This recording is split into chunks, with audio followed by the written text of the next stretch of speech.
Hi, this is Tony Ruggiero here on the Tour Coach. If you're looking to get better at coaching, teaching, or playing the game of golf, you're in the right spot. I'm about to take you behind the scenes, inside the ropes, with all of the people I meet on my journey in the game of golf that are here to shed some experiences and shed some information that's going to help your journey improve and get better. Get ready. Let's go. Let's get better. Jack, thanks for sitting in. Hey, pleasure. Appreciate it. Yeah, you're welcome. For those that are listening that might not know who you are, give us a little plug. Yeah, so I'm the Director of Instruction at the Chris Como Coaching and Golf Academy in Dallas, Texas. Been on property for 9 years. I've worked for Chris for the last 2. Awesome. And yeah, we're just trying to get this thing kind of off the ground and running. So what's been the biggest change after Chris came on board? Yeah, so Chris really kind of wanted to create this team environment. Okay. And so we brought in different people on to our team to create a holistic environment to give every opportunity to the student possible. Love that. Were you doing a good job of that before? I would say we're definitely in like the beginning phases of it. We had kind of created a fitness element to it. But bringing Chris on and his resources that we've had, we've been able to kind of expand it into new things. I love that. And 2025, what are you looking forward to? Yeah, so 2025, we just, it took 6 months to get our hitting bay built. Okay. I turned into a general contractor, and there you go. Can add that to my resume now, and it's, we're almost to completion. 3 more weeks, and we'll have the actual desk built. Okay. But the goal of 2025 is to do more camps, or not to do more camps, to do camps in general. And some of the things that I've kind of learned from you guys of building this team and taking the camp environment in is kind of been huge to the thoughts that we've had going forward. Yeah, what are you looking forward to at the camps from like a player perspective for them to get out of it? I've really kind of leaned on some of my college players and to, I don't want to say mentor other kids, but bring younger kids into an environment to where they can learn and grow. So that's what I'm really kind of looking forward to. Awesome. We've got a good core group of kids and players at our place, and if we can bring a little bit more of that team environment, we've got a putting coach, we've got fitness experts. It's bring everybody into one location. That's really cool. So yeah. And so, question. Yeah. Where or what were like your biggest influences in coaching prior to the Chris Como coming into your world? And honestly, I would say it wasn't really anyone. It was more experimenting on myself and learning cause and effect and trial and error over the last 10 years. And you were a good player before that, right? Yeah. I mean, I'd say I had good hand-eye coordination. Okay. If I look at golf swing back from 8 or 9 years ago, I'm like, boy, how did that play? I would say recently in years, I've hit more good shots than I ever have in my entire life. Do I shoot the same score? 100%, because I need to learn how to putt. Can you teach me how to putt? I can do that, yeah. I mean, I just don't understand putting. Putting's easy, man. But to me, I've just learned more from trial and error. Okay. And so taking something from somebody, kind of thinking about it, learning on it, yes, that worked, why did it work, is really kind of how I've taken things. And now with Chris, what I'll do with him is I'll send him like a before and after, but then I'll also send him my reasoning, and some of that I got from my reasoning. You or of a player? Of a player. Okay. So like I'll send before and after a player, and then I'll kind of say, hey, this is what I did. Am I on the right path, wrong path? I also took that from you because I believe that Tony would send you videos and you would kind of like, okay, like, what would Tony say here? And you kind of almost play the guessing game. Yeah, 100%. It was the other way around. I would send him videos, and then I was like, okay, what the heck is he going to send him? Yes, 100% though. Great way to learn. Mm-hmm. Yeah, I mean, it's just more of an experiment. Yes. And like things that I've learned, I've just validated by like bouncing ideas off him. It's more of kind of how I've thought. It hasn't been from one particular person. It's been from different ideas. And like this year, my goal is to spend more time on ground forces. I haven't had a whole lot of time on force plates, and we've got gas plates. Got it. So that's kind of my pseudo like goal for 2025. Is to really, because I've got crazy speed. Okay. And I kind of want to know. I mean, I kind of know why, but like, how do you quantify that, and like, how do you measure it? Okay. So. It's going to be an interesting time too. Like, funny how that like will shape, but also probably not a whole lot. Like some of it will be, like you said, validation to maybe what you had done before or what you had learned.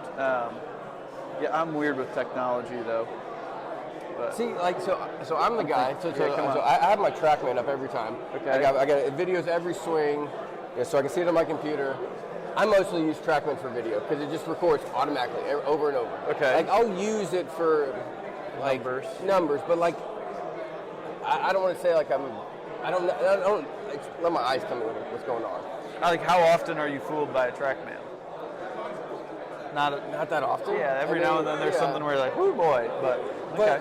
So it's like, I mean, I get it, I look at it, but like I said, I look more at the video now because like how I look at golf swings is completely different than how I did before. It's more like, before it's like TrackMan came out, all right, number, now it's like shapes and swings and why do different shapes produce motion. I'm going to fire a question at you.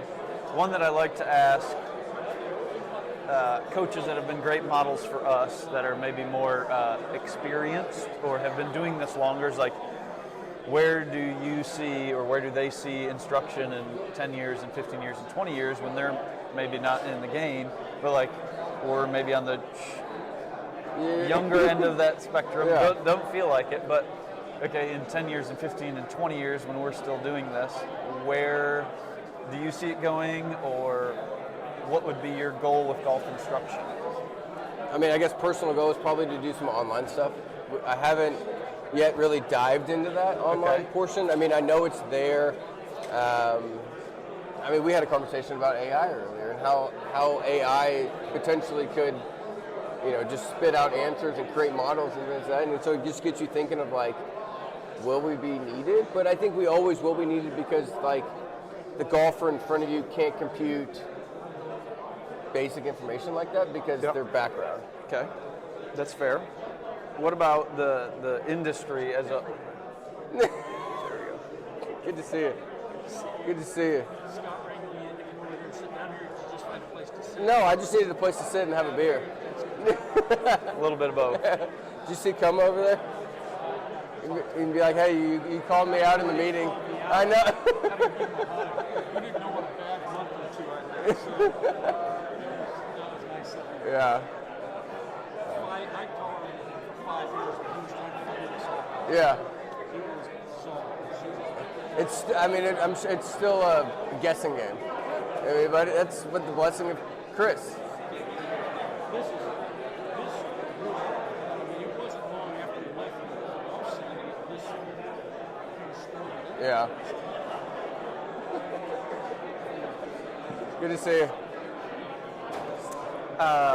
Back to it. So what about our industry as a whole?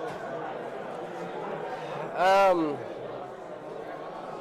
think people are going to start to seek out better golf instruction. I think with the online stuff, I think people are going to eventually figure out what's right, or what's good content, what's bad content. And I think people are starting to do that. I mean, it's facts. You know what I mean? It's like clicks.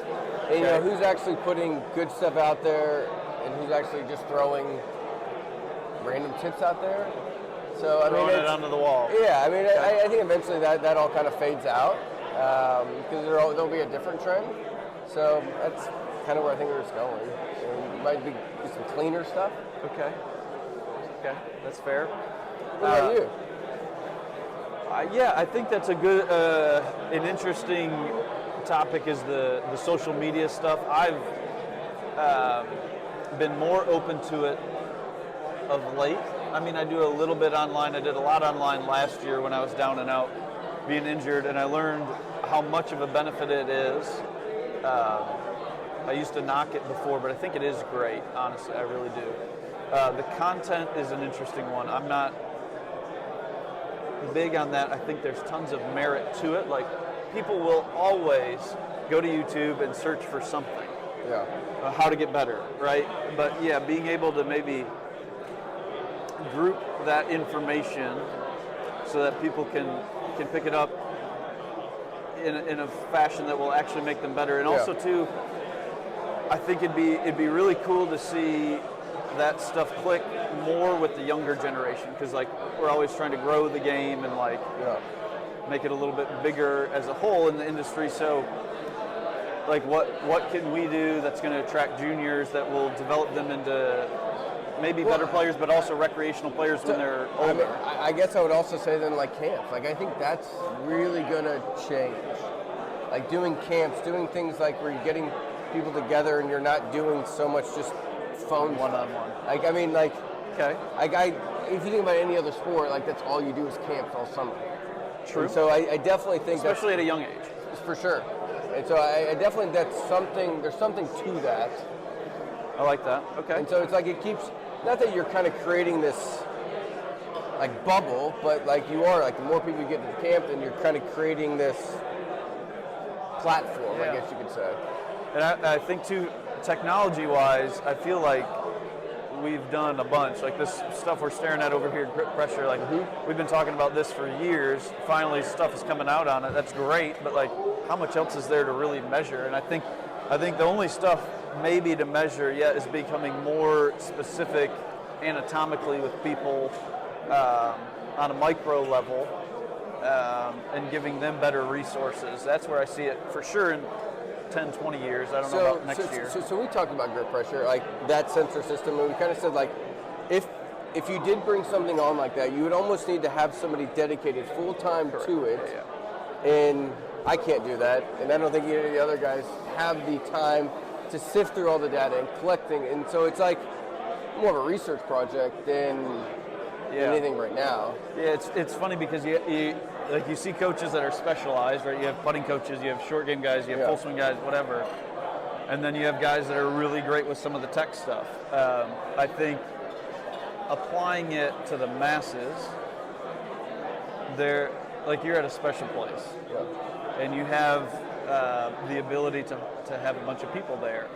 And I love Atlantic Beach Country Club where I'm at. We don't have that ability yet, probably because I haven't done a good enough job yet. But haven't worked there long. You haven't spent a lot of days yet. You've been out on IR. But I think my job is to be able to understand that stuff and apply it when needed. Yeah, for sure. I mean that's the. I mean, there's so much out there. It's like you want to know about it, and it's like when can you apply it? It's funny how all of a sudden sorry, I didn't mean to interrupt you. This all of a sudden now is like the instructor portion of the player going to YouTube. It's like that's a similar model in my mind at least. But yeah, I don't know. I mean, so I think the whole team thing is important. That's why it's like, I think it's important to Chris. It's like he's not hung up on one thing. He's open. He has the resources to talk to everybody. Like the average person doesn't. Yeah, true. So you're in a great spot. How old are you? 35. 35. That's great, man. Yeah. And 2 kids? Two daughters. Oh. Under the age of 3. That's great. Yeah. But you're in a great spot. You got a great mentor. And you're a good dude. Yeah, appreciate it. All right, thanks for coming in. Hey, you're welcome. Appreciate it. Thanks, man.